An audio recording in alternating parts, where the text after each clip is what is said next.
por Zoom y que también se está transmitiendo en este momento por Facebook Live. También será retransmitido más adelante o lo encontrarán disponible en YouTube.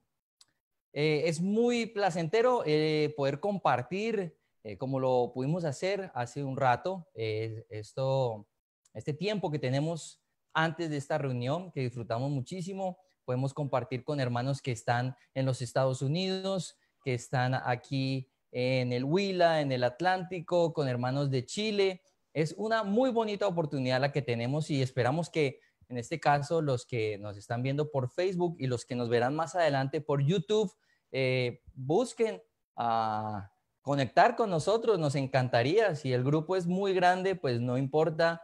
Esta herramienta tiene herramientas que nos pueden servir para que podamos compartir y confraternizar, que es algo que valoramos muchísimo. Muchísimo el confraternizar, el poder compartir, porque básicamente en nuestra vida hay dos cosas fundamentales, que son nuestra relación con Dios y nuestra relación con los hermanos. Somos la Iglesia de Cristo Internacional, transmitimos en este momento desde Cali. Y pues como ustedes pueden ver, somos una comunidad que procura conocer la palabra de Dios, que estamos disponiendo de estos medios para poder darle difusión al mensaje de salvación. De pronto tal vez de una forma muy artesanal, no tenemos grandes escenarios, ni despliegue, ni show. Igual es muy interesante ver, por ejemplo, videos como el de Carlos Duque, que nos compartía su canción, se veía muy tierno con ese peluche al lado. También es algo bien interesante de toda esta situación de aislamiento. Y muchas gracias a Carlos ahorita por darnos la bienvenida, por estar ahí con su familia, ese corazón que tienen los hermanos de enviar sus videos o de presentar sus videos cantando. Nos recuerda un poco lo que vivíamos antes de este aislamiento y anhelamos, obviamente, cuando Dios nos dé oportunidad, volvernos a reunir y volver a compartir presencialmente. Pero por el momento lo hacemos virtualmente y teníamos un tema de conversación ahora un rato en el cual es introductorio para la predicación del día de hoy. Hoy, domingo 31 de mayo del 2020. Hablamos cuál es el criterio que tienes para determinar la forma en que te vistes, la forma de tu atuendo. Surgían muchas cosas, se hablaba y creo en general hemos tenido una evolución todos, no es lo mismo uno tener 15, 20, 30 años a alcanzar otra edad un poco más avanzada en el tema del atuendo. Pues muchos buscaban la comodidad, que sea práctico, que no sea demasiado llamativo, pero algunos reconocían que ha habido cambios con la edad, pero también con su entrada al cristianismo, que teníamos de pronto formas de vestir que ahora, gracias a nuestra relación con Dios, se han hecho diferentes. Y un poco con respecto a esto y el tema del séptimo mandamiento que estamos estudiando el Pentateuco, vamos en el libro de Éxodo y estamos estudiando los 10 mandamientos consignados en Éxodo 20. Y como les comentaba, estamos estudiando el séptimo mandamiento. ¿Y por qué tiene que ver este tema del atuendo con el séptimo mandamiento, que es no cometerás adulterio? Bueno, creo que algunos ya lo pueden suponer, pero iremos dilucidando más este tema a medida que vayamos avanzando. Nuevamente, bienvenidos, y para colocar en manos de nuestro Dios este momento de la predicación, de la reflexión bíblica, por favor acompáñenme en una oración. Padre y Santo, Señor del cielo, muchísimas gracias por la oportunidad que nos das de estar acá reunidos en tu nombre. Gracias, Señor, por todos los hermanos que disponen de su tiempo, de sus recursos, de su buen ánimo para compartir en esta reunión, Señor Dios. Gracias porque nos ha permitido confraternizar, porque nos permite seguir trabajando en nuestras relaciones, algo que está tan en riesgo, que se ha visto tan afectado con el aislamiento preventivo que la gran parte del mundo vive, Señor. Pero te agradecemos, Padre, porque estamos luchando por esas relaciones y se han dado las cosas para seguir en contacto, amigos. Gracias por todos los hermanos que nos acompañan desde Bogotá, desde el Huila, desde la costa, de otros países. Señor, muchas gracias por esa oportunidad que tenemos. Padre glorioso, te rogamos nuevamente por nuestro mundo, por lo que está viviendo, pero ante todo que lo que está viviendo este mundo, pues motive a tus elegidos, a quienes tú has llamado, Padre, a que pues reconozcan tu soberanía y que el único en el cual podemos hallar seguridad y paz eres tú. Igual, Padre, pues seguimos preocupados o más que preocupados, atentos por nuestros hermanos mayores, por nuestros hermanos vulnerables en medio de esta situación. Los colocamos en tus manos, Señor Dios, y te agradecemos, Padre glorioso, por poder contar con nuestros hermanos en esta transmisión, por buenas noticias de hermanos que se han recuperado, como nuestro hermano Hernando allá en los Estados Unidos. Gracias, Padre, por eso y que protégenos, Señor Dios, en todo sentido, materialmente, en nuestra salud, pero ante todo que crezcamos, que sigamos creciendo espiritualmente.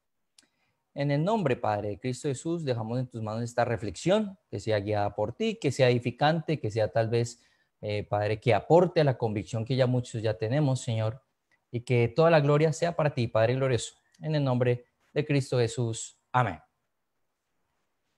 Muy bien.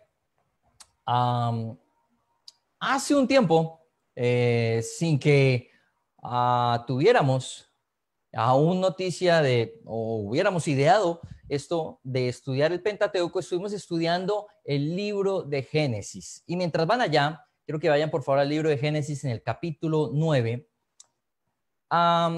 Nos tomamos un tiempo para estudiar en esa época el libro de Génesis, y fue muy interesante, creo yo. Libro de Génesis. Fue muy interesante todo lo que pudimos aprender de este libro.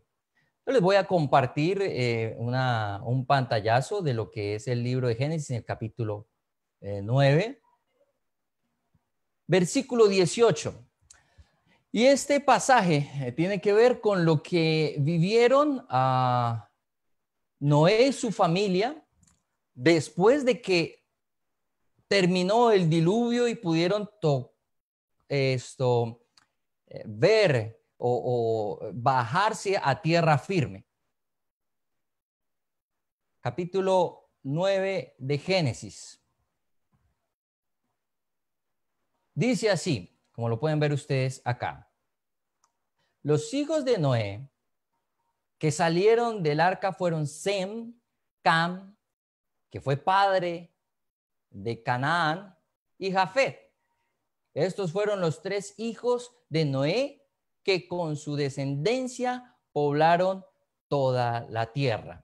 Aquí es interesante ver los nombres de estos personajes y pues la conexión que tienen con los pueblos de la antigüedad. Sem, de allá vienen los pueblos semitas de Sem, y los semitas se considera habitualmente al pueblo judío. Cam, que fue padre de Canaán, se habla comúnmente acerca de la tierra de Canaán, que fue la que más adelante, mucho tiempo después del contexto histórico de este pasaje, los israelitas fueron a conquistar, a dominar de la mano en especial de Josué, por lo menos al comienzo.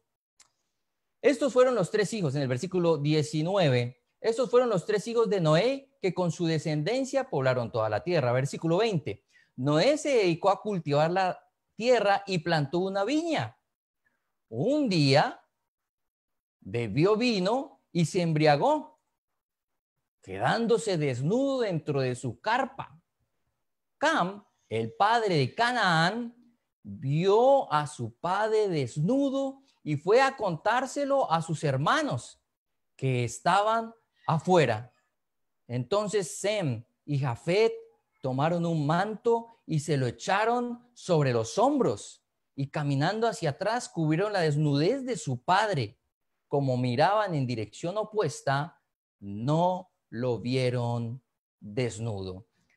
Como ustedes pueden ver, la pregunta tiene que ver con, la pregunta que teníamos introductoria a la predicación tiene que ver con el vestido, pero ahora tenemos a alguien, un caso de un patriarca muy importante desvestido, que es Noé. Bueno, no sabemos muchos detalles de este pasaje. No sabemos si Noé sabía que se iba a emborrachar, si fue algo novedoso para él, que plantó por primera vez una viña y luego, sin darse cuenta, ingirió ese vino o esas uvas fermentadas y se embriagó. No nos dice mucho el pasaje al respecto. ¿Por qué estaba desnudo? Son muchos elementos que tal vez queda muy difícil establecer qué fue lo que realmente pasó o cuál es la situación específica que aquí se está viendo. Lo que sí hay es elementos que de pronto nos llaman la atención. Nuevamente menciona que Cam es el padre de Canaán. ¿Sí? Lo menciona en el versículo 18 y también aquí en el versículo 20. También es interesante la postura de Sem y Jafet. Ellos tomaron un manto y caminando hacia atrás, echándoselo a los hombros, como que cada uno separado del otro, llevaban el manto y luego con todo cuidado lo colocaron sobre el cuerpo desnudo de Moisés para evitar verlo desnudo. Bueno, la verdad, creo que no es algo muy agradable no estar viendo a sus padres en esa situación, pero era simplemente desagrado, era simplemente que les daba como repulsión ver a su papá desnudo. Vamos a seguir mirando qué nos sigue relatando el pasaje. En el versículo 24, cuando Noé despertó de su borrachera y se enteró de lo que su hijo menor, o sea, Cam, le había hecho, declaró: maldito sea Canaán, será de sus hermanos el más bajo de sus esclavos. Para la antigüedad, lo que el papá de uno llegaba a decir con respecto a uno era casi que determinante. Si el papá te bendecía, esa bendición seguro se iba a cumplir. Si tu papá te maldecía, también esa maldición necesariamente se iba a realizar. Sigamos allí en el pasaje, ya en el versículo 26. Y agregó: bendito sea el Señor Dios de Sem, que Canaán sea su esclavo. Versículo 27. Que Dios extienda el territorio de Jafet, que habite Jafet en los campamentos de Sem y que Canaán sea su esclavo. Evidentemente este pasaje nos coloca a Sem por encima de sus dos hermanos, era el mayor, pero en especial a la descendencia de Cam, representada aquí por Canaán, subordinada, sometida por completo a sus dos familiares, en este caso Sem y Jafet. Ahora, uno se pone a pensar, ¿por qué la reprensión, la maldición tan severa por parte de Noé con su hijo menor y con su descendencia? Porque al final el maldito resultó siendo Canaán. ¿Por qué esa postura? Si a la larga el borracho fue Noé. Él fue el que terminó emborrachándose y quedándose ahí desnudo. Bueno, hay muchas teorías y suposiciones que se hacen con respecto a este pasaje. Pero en especial, tiene este pasaje, tiene que ver con el espíritu o con la visión que había en la antigüedad con respecto a la desnudez. O sea, este tema de la visión de la desnudez, del cuerpo del otro, ha cambiado mucho con la historia. Tanto culturalmente como también diría yo dentro de la gente creyente, dentro de los religiosos. Pero para ese entonces, el contemplar nada más la desnudez del otro, casi que era como si ya se hubiera tenido intimidad con esa persona. Hay algunos que llegan a hacer hipótesis de que Cam miró con deseo a su papá, o sea, estaba hablando de algo, además de tipo homosexual, también incestuoso. No lo sabemos. Posiblemente, y creo yo más, fue que la actitud de Cam fue ante la desnudez de su padre no fue decorosa. Sea que hubiera sido algo con deseo, que el pasaje no nos lo muestra claramente, o simplemente una actitud burlesca y falta de respeto por la desnudez propiamente de su padre, fue una actitud que no respetó esa desnudez. Al parecer, de pronto, inclusive, es una hipótesis que se puede hacer, tal vez fue de una manera burlesca, de la manera en que Cam habló con Sem y Jafet acerca de lo que estaba viendo. Mientras que el proceder de Sem y Jafet fue muy respetuoso. Evitaron por completo el contemplar el cuerpo desnudo de su papá. Y por ende reciben una bendición en contraposición con la maldición que recibe la descendencia de Cam. ¿Qué podemos pensar con respecto a esto? Bueno, esto es premonitorio de la oposición que va a haber entre la descendencia específicamente de Sem, que reitero, de allí provienen los israelitas, por esas líneas que vienen. La oposición que va a haber entre la descendencia de Sem y la descendencia de Cam, y específicamente la descendencia de Canaán, el hijo de Cam. Y la Biblia nos recuerda a los pueblos cananeos que ocupaban esa región de Palestina, del Medio Oriente, que luego Dios le da a los israelitas, pero no se las da así como así. Ellos tienen que entrar a dominarla, ellos tienen que entrar a poseerla por la fuerza, tienen que establecer guerra con Canaán.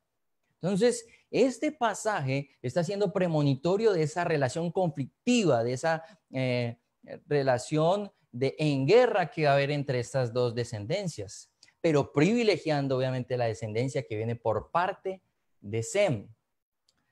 Pero también nos muestra las características del pecado que se vivía en esta población.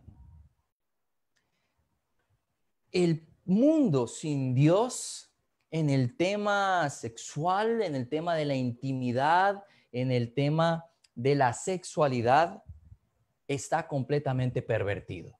Y lo podemos ver.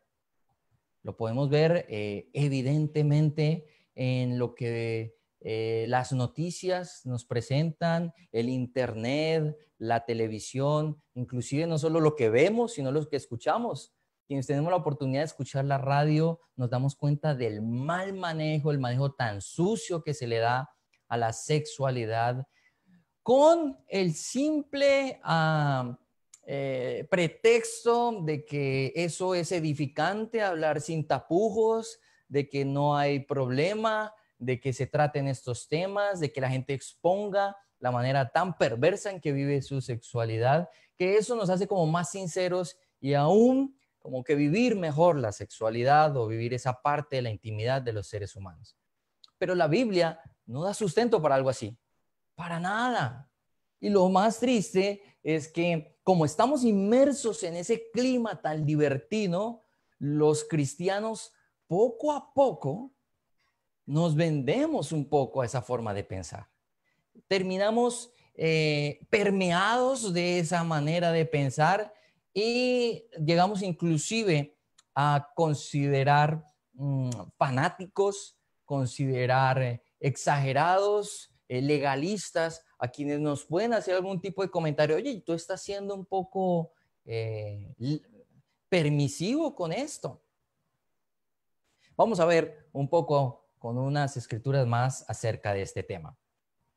Quisiera ya que me acompañaran, por favor, al libro de Levítico, que también hace parte del Pentateuco. Por favor, acompáñenme al libro de Levítico. En el capítulo 18, por favor. Levítico en el capítulo 18. Desde el versículo 1. Este pasaje, todo el pasaje de Levítico habla acerca de las relaciones íntimas prohibidas. Es interesante estudiarlo y recomiendo que puedan echarle un vistazo ya luego a todo el pasaje. Vamos a leer solamente parte de él. Dice Levítico en el capítulo 18, versículo 1.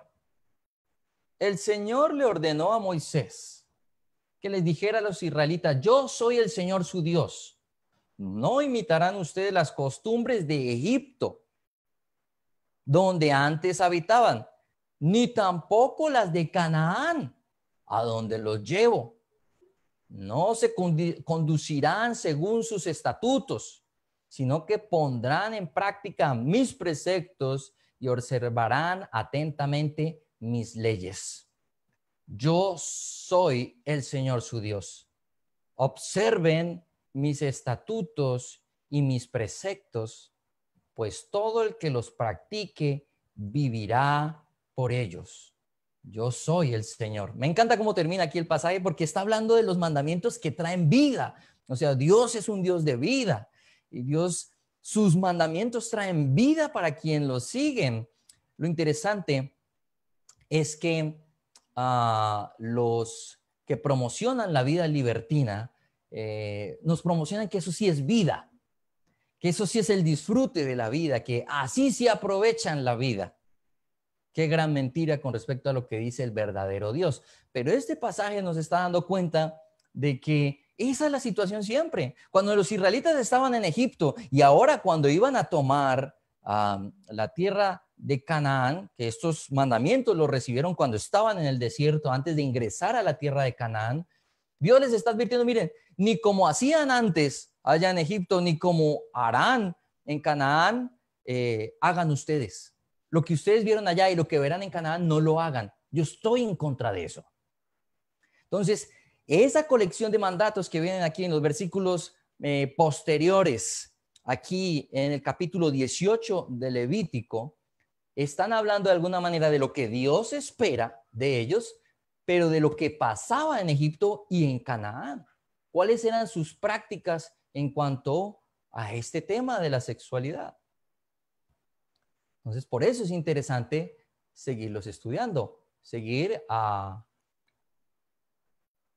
dándonos cuenta de cuál es la expectativa espiritual con respecto a la expectativa mundana. Y sigue diciendo el pasaje, Levítico 18, versículo 6. Nadie se acercará a ningún pariente cercano para tener relaciones sexuales con él o con ella. Yo soy el Señor. No deshonrarás a tu padre teniendo relaciones sexuales con tu madre. No lo hagas porque es tu madre. O sea, esta prohibición, bueno, podemos concluir muchas cosas. En primer lugar, tal parece que esos pueblos, los egipcios y los cananeos, en cuanto a esto, eran permisivos. Había situaciones en las cuales, al parecer, se daban intimidad entre parientes cercanos, inclusive llegaban hasta el punto de los hijos con sus madres. Ahora, para nosotros, la gran mayoría, creo que esto es algo impensable y nos genera asco. Pero hay ejemplos recientes de formas de pensar que motivan a admitir cosas de este estilo. Cada vez, al alejarse cada vez más la humanidad de Dios, se admite en la forma de pensar poco a poco de la gente perversidades de este tamaño. Entonces Dios miren, ustedes como vieron en Egipto y como verán en Canaán, cosas de estilo, no lo hagan. Yo no deseo, no es correcto que un familiar cercano tenga intimidad con otro familiar. Pero algo que quiero resaltar también de este pasaje, que tiene que ver, con esto del atuendo y de la forma de vestir, es como lo expresa un poco la Biblia de las Américas, que es un poco más literal. Dice: no descubrirás la desnudez de tu padre o la desnudez de tu madre. es tu madre. No descubrirás su desnudez.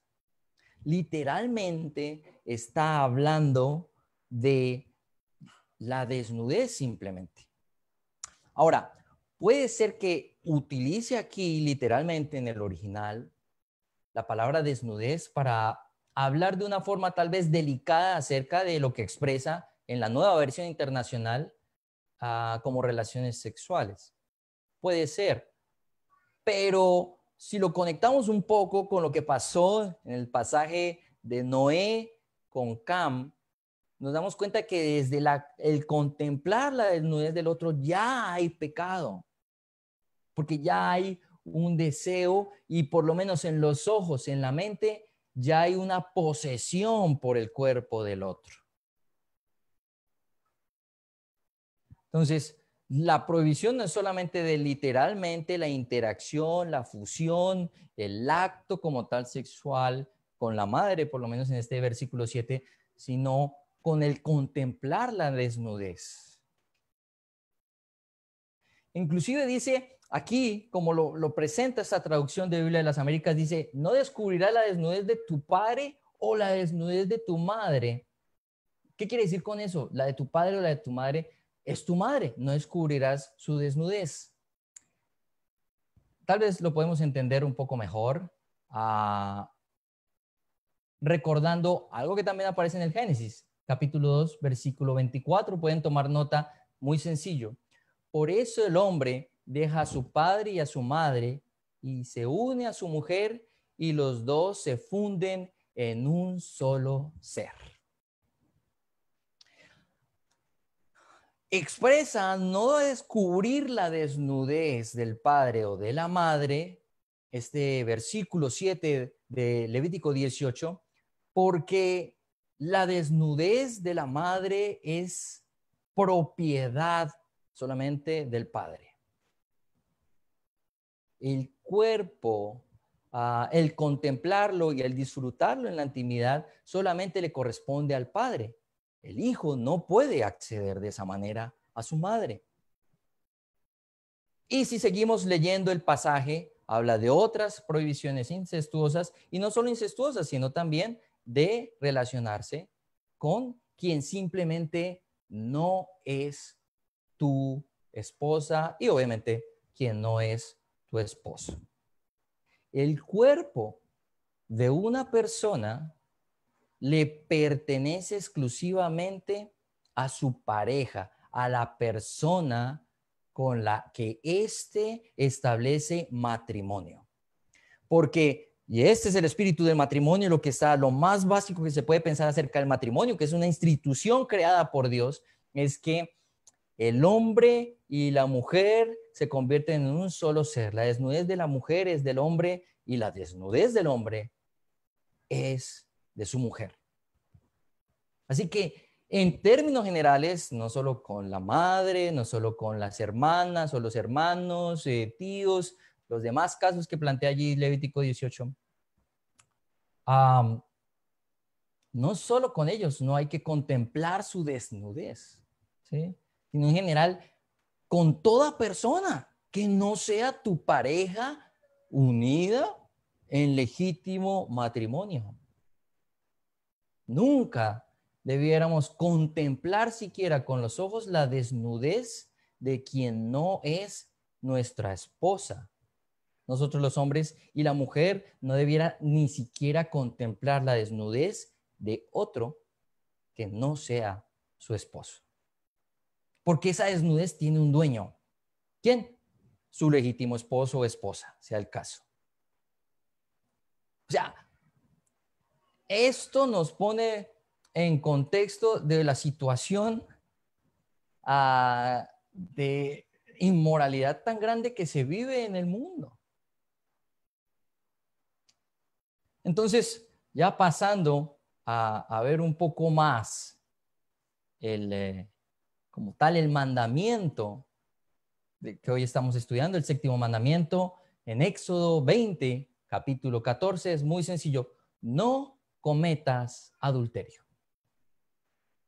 Ahora, el tema es que muchos estamos contentos pensando en este mandamiento como simplemente, bueno, yo no estoy teniendo relaciones íntimas con nadie, si es que es un soltero o soltera, o solamente las estoy teniendo con mi esposa en el caso del esposo o con mi esposo en el caso de la mujer.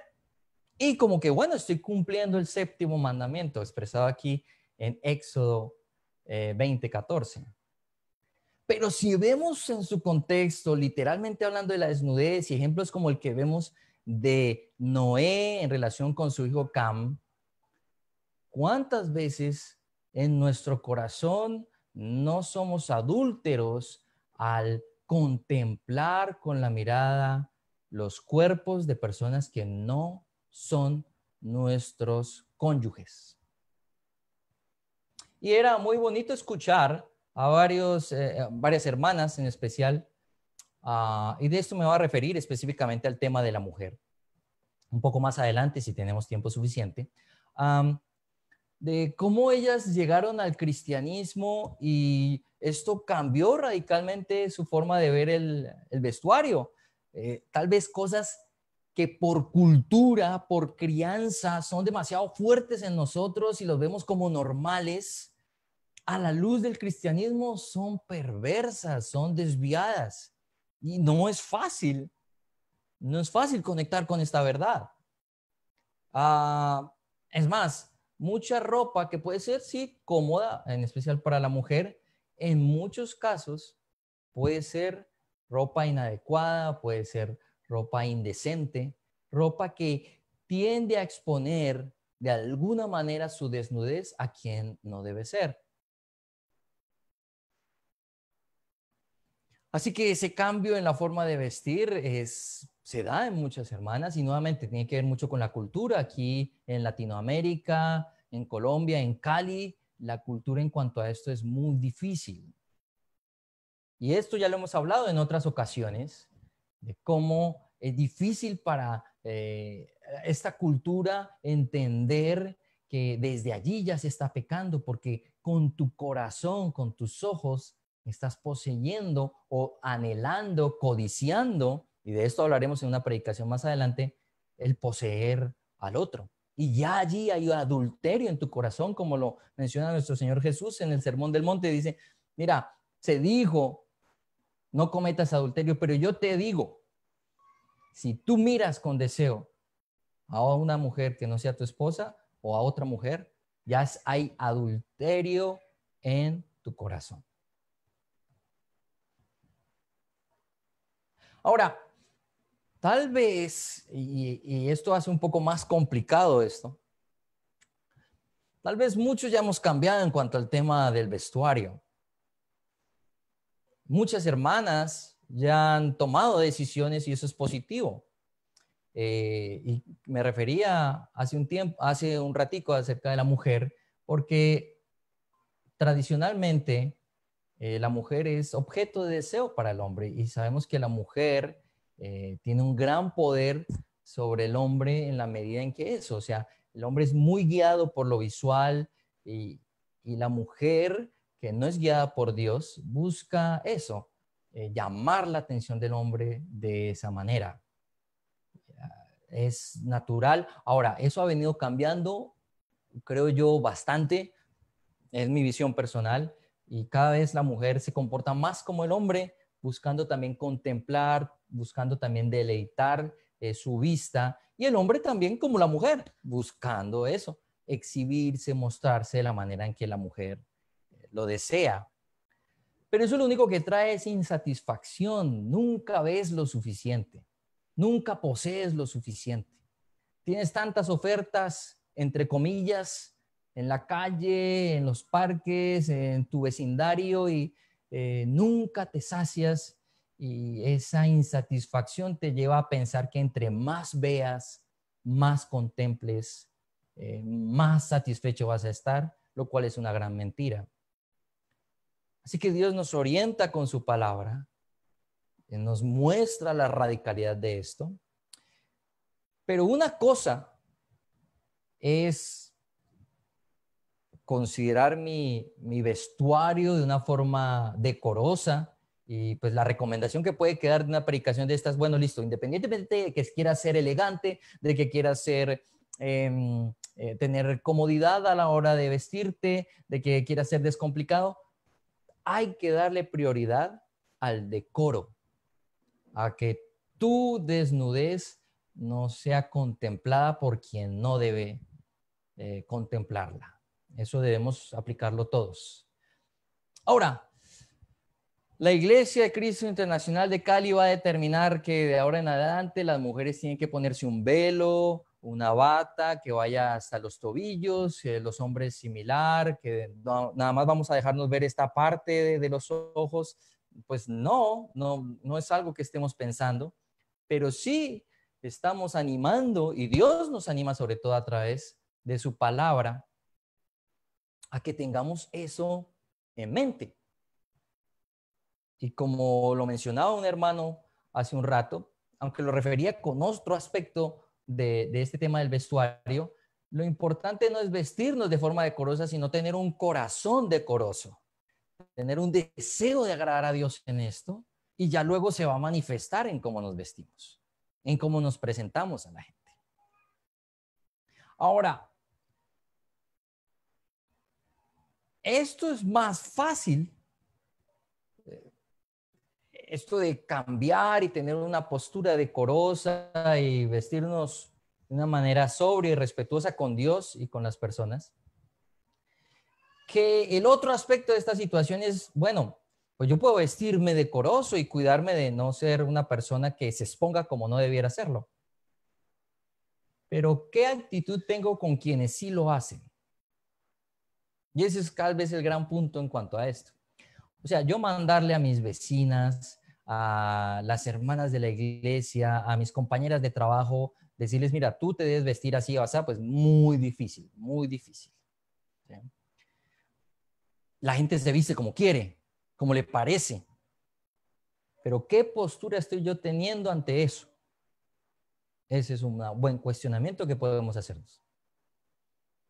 ¿Qué postura estoy teniendo yo con respecto a lo que veo por televisión? Cada vez la televisión es mucho más permisiva con respecto a la desnudez del ser humano. En horarios que antes era impensable ver ciertas cosas, ahora se pasan como si nada. Y no solo nosotros, sino nuestros hijos están siendo expuestos a imágenes inmorales y de desnudez que no debiéramos estar expuestos, ni mucho menos ellos. ¿Qué postura estamos teniendo con respecto a eso? En el Internet, ¿qué postura estoy teniendo con respecto a lo que me comparten otros por redes sociales, a lo que publican otros en redes sociales? ¿Qué tanto me estoy dejando yo llevar? Por eso que, sí, claro, yo me he visto bien y hago que mi esposa se vista de una forma decorosa, pero yo en cuanto a lo que contemplo con mis ojos, ¿qué postura estoy teniendo? Eso es lo más difícil. Porque lo que yo veo en el internet, en mi celular, si yo tengo mediana instrucción en cuanto a temas informáticos, yo puedo desaparecerlo y nadie que revise mi historial y mi celular se puede dar cuenta, pero yo sé que he estado mirando. No solo eso, sino yo sé que he estado pensando.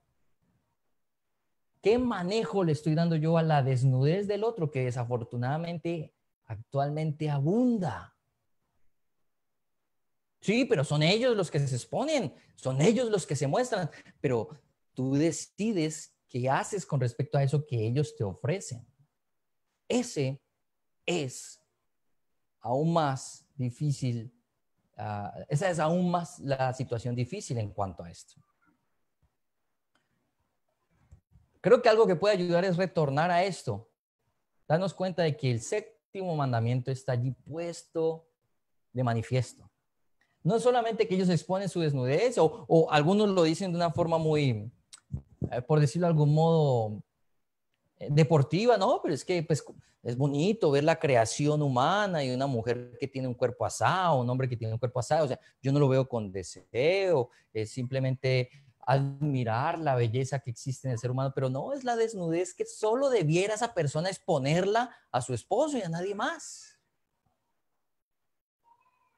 ¿Qué postura estamos teniendo en cuanto a esto? Bueno, pensar que allí estamos siendo adúlteros, que en muchos casos y en muchos momentos hemos sido muy, o sea, completamente desbordados en cuanto al tema de adulterio, así no nos hayamos acostado con alguien distinto a nuestra pareja.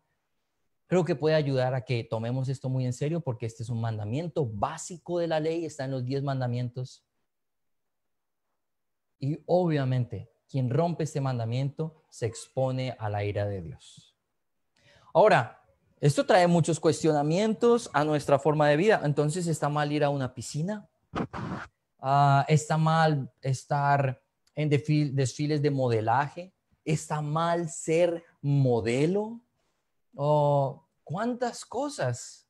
¿Está mal practicar ciertos deportes que al parecer por su práctica normal, por sus requerimientos, hacen que las personas estén más expuestas? La respuesta a todos esos interrogantes en lo personal no la tengo. Pero como estos mandamientos, todo comienza por Dios. Recordemos que los 4 primeros mandamientos tienen que ver con Dios y por allá es donde debemos comenzar, no con el pastor, no con el consejero o el líder de turno. Oye, ¿qué debo hacer? ¿Me pongo esto o no me lo pongo? ¿Voy a tal lado o no lo hago? ¿Veo tal deporte o no? ¿Voy a la piscina o no? No, o sea, está muy bien, sí, somos un instrumento, pero comencemos con Dios, tratando esto con Dios. Bueno, yo en mi relación con Dios, ¿qué puedo hacer para respetar el séptimo mandamiento? Algunos tomarán determinaciones que a los ojos de otros serán más drásticas. Algunos tomarán determinaciones que a los ojos de otros serán más liberales.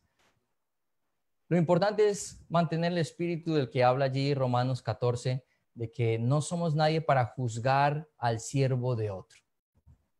Ya el Señor, en su momento, expondrá los secretos del corazón y sabrán todos, el Señor lo sabe y todo el mundo se dará cuenta de con qué corazón hemos actuado en todas estas situaciones. Pero si con un corazón humilde y respetuoso, reverente por Dios, buscamos nuestras convicciones, creo que poco a poco todos iremos llegando a las mismas conclusiones y eso traerá unidad y eso traerá paz. Y con esto quisiera terminar.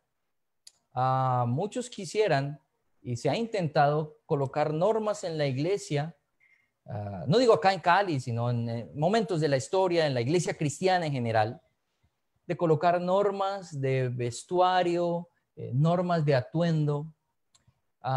Todo esto falla por lo que ya nuestro Señor Jesús nos ha mostrado, ¿sí? Como lo dice Mateo 15, las normas humanas alejan al corazón de Dios.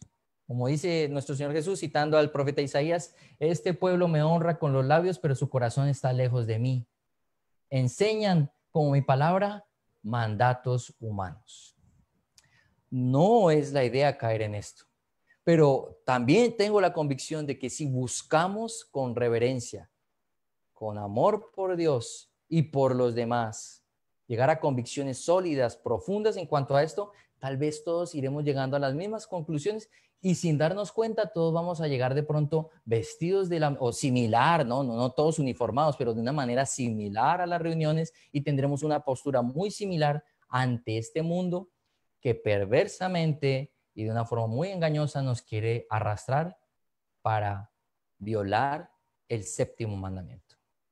Muchísimas gracias por su atención.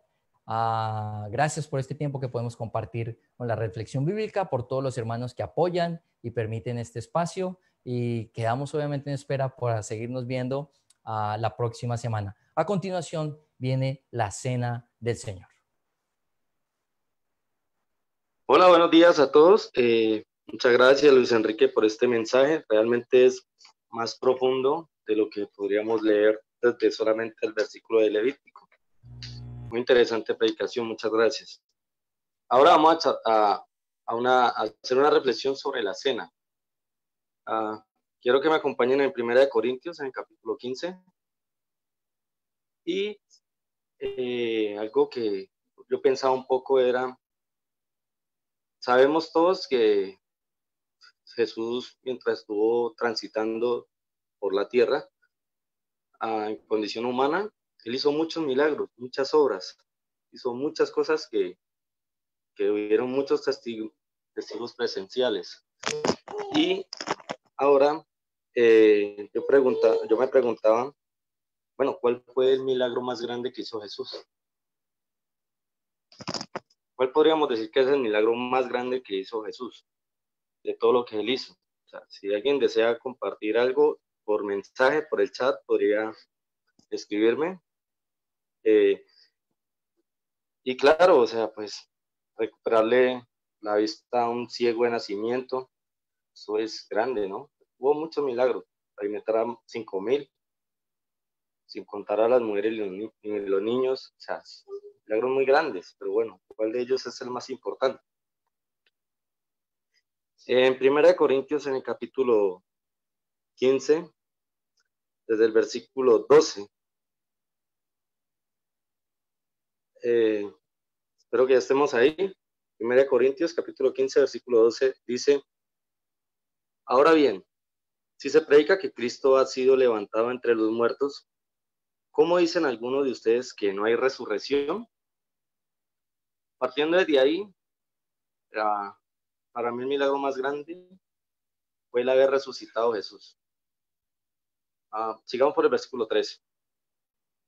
Si no hay resurrección, entonces ni siquiera Cristo ha resucitado. Y si Cristo no ha resucitado, nuestra predicación no sirve para nada, como tampoco la fe de ustedes. Es Pablo comunicándose a la iglesia de los Corintios. Seguimos en el versículo 15. Aún más resultaríamos falsos testigos de Dios por haber testificado que Dios resucitó a Cristo, lo cual no habría sucedido si en verdad los muertos no resucitan. Versículo 16. Porque si los muertos no resucitan, tampoco Cristo ha resucitado. Y si Cristo no ha resucitado, la fe de ustedes es ilusoria y todavía están en sus pecados. Wow, me llama la atención esto. Si Cristo no ha resucitado, o sea que todavía estamos muertos al pecado, ¿sí? Todavía no tenemos ese perdón de los pecados, o sea que la resurrección es algo sumamente importante para nuestra fe. En el versículo 18 continúa diciendo: en este caso también están perdidos los que mueren en Cristo. Si la esperanza que tenemos en Cristo fuera solo para esta vida, seríamos los más desdichados de todos los mortales. Increíble. Esta escritura yo la he leído varias veces, pero cuando, bueno, me dieron la oportunidad de compartir la cena, reflexionando un poco sobre la resurrección, yo veía en esa escritura la importancia de la resurrección. O sea, ese es, digamos, el fundamento de nuestra fe. Si Cristo no hubiera resucitado, si Cristo hubiera continuado, digamos, bajo el dominio de la muerte, sería en vano, ¿sí? Como dice más adelante, quienes han muerto por esta fe, sería en vano muchas cosas. Y creo yo que debido a esto, a esta resurrección, a Cristo haber muerto por nosotros y haber resucitado, es que precisamente hoy nos llamamos hermanos, es que precisamente hoy nos unimos, así sea por este medio, para compartir del pan y el vino, ¿sí? Más abajo, no lo vamos a leer ahora, pero sí sería importante que leyeran todo el capítulo, en casa estudienlo, es muy importante. Más abajo menciona a Pablo, citando Isaías: comamos y bebamos que mañana moriremos. Si no vamos a resucitar, pues, hagamos de nuestra vida lo que parezca, lo que no nos parezca, hagamos lo que nos dé la gana, al fin y al cabo vamos a morir. Entonces, me llamaba la atención esto. Personas que dudaban de que Jesús había resucitado, personas que dudaban de que eso era falso, o sea, negaban de que Cristo había muerto y resucitado, y Pablo aquí está defendiendo pues este mensaje. Por favor, acompáñenme para terminar en Apocalipsis 1, en Apocalipsis capítulo 1. en el versículo 17. Esta ya fue la revelación que le fue dada a Juan, al apóstol Juan. Espero que ya estemos ahí. En el versículo 17 del capítulo 1 de Apocalipsis dice: al verlo, caí a sus pies como muerto, pero él, poniendo su mano derecha sobre mí, me dijo: no tengas miedo. Yo soy el primero y el último, y el que vive. Estuve muerto, pero ahora vivo por los siglos de los siglos, y tengo las llaves de la muerte y del infierno. Hasta ahí nomás. A mí me llama mucho la atención este pasaje, precisamente por eso, porque nos da esa confianza de que así como Jesús resucitó, Él nos va a resucitar. Está hablando de que Él tiene las llaves de la muerte y del infierno. Está dando esa tranquilidad, confianza a todos los creyentes, tanto en el primer siglo como para nosotros, de que así perdamos nuestra vida en este plano material, Él tiene las llaves para resucitarnos. Y esa debe ser nuestra fe, esa debe ser nuestra convicción. Independiente de lo que estemos pasando, la circunstancia que esté sucediendo, como esté en nuestra vida, en nuestra familia, independiente de lo que sea, tengamos la convicción y la plena seguridad de que Cristo Jesús nos va a resucitar, y que Cristo Jesús nos va a levantar de entre los muertos, porque Él venció la muerte no pudo tenerlo bajo dominio. Pensando en esto, los animo, mis hermanos, a que cojamos esa pequeña parte de pan. Si no lo tienes, tenlo listo para la próxima. Y el vino que representa esta obra tan grande. Cuerpo de Cristo, que es el pan, y la sangre de Cristo, que es el vino. Que gracias a esta obra tan grande y tan maravillosa que Jesús asumió y llevó a cabo, es que nosotros tenemos el perdón de nuestro pecado y podemos resucitar y estar frente al Padre. Les pido por favor que me acompañen en una oración. Amado Señor y Dios Padre, muchísimas